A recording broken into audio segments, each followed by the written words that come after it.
আজকে এমন একটি স্থানে এসেছি যেখানে সময়ের বিবর্তনে এই স্থানগুলো একটি ভুতুড়ি স্থান হিসেবে পরিগণিত হয়ে গেছে এবং এই স্থানটি বাংলাদেশের একটি খুবই দর্শনীয় এবং ঐতিহাসিক একটি স্থান।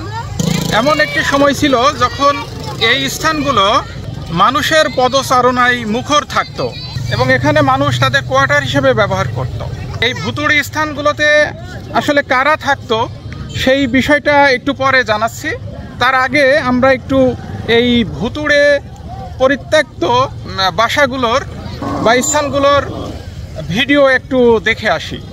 দিনের বেলা এই রাস্তা দেখে বোঝার উপায় নেই যে এখানে শরীর ও মন শিউরে ওঠার মতো পরিবেশ বিদ্যমান।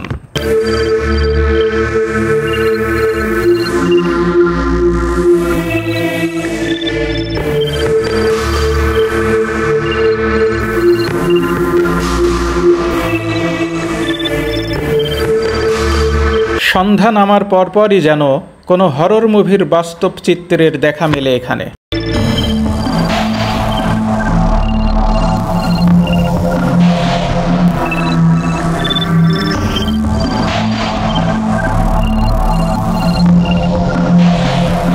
এখানকার পরিত্যক্ত ভুতুড়ে ভবনগুলো দেখে ভয়, বিতৃষ্ণা, শখ, সাসপেন্স সবকিছুই যেন মনে উদ্রেক করে।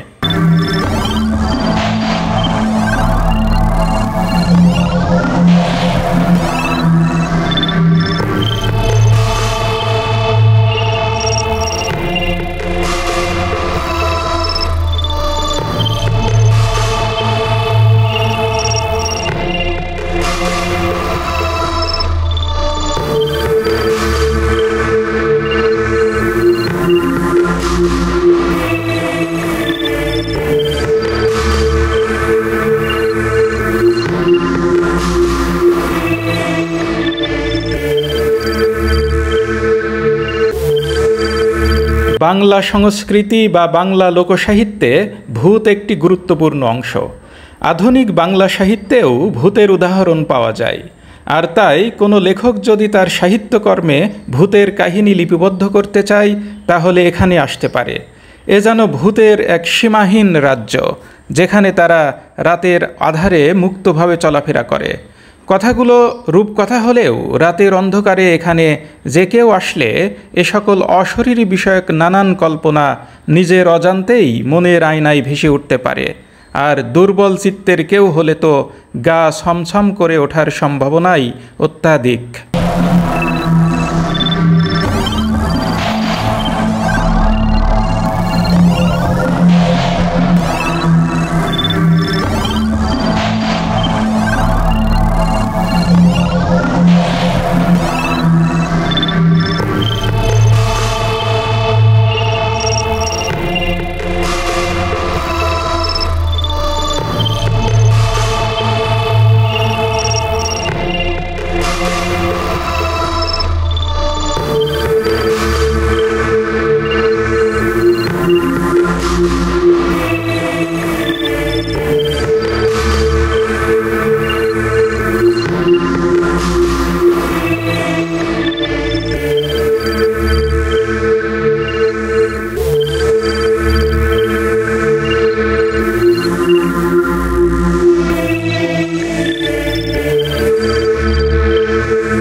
এটা হচ্ছে পাবনা মানসিক হাসপাতাল।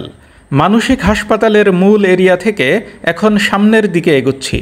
যেতে যেতে দেখা যাবে আরও কিছু ভয়ঙ্কর পরিত্যক্ত ভবন।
পাবনা মানসিক হাসপাতালের এই ভবনগুলো একসময় এই হাসপাতালেরই স্টাফদের কোয়ার্টার হিসাবে ব্যবহৃত হতো।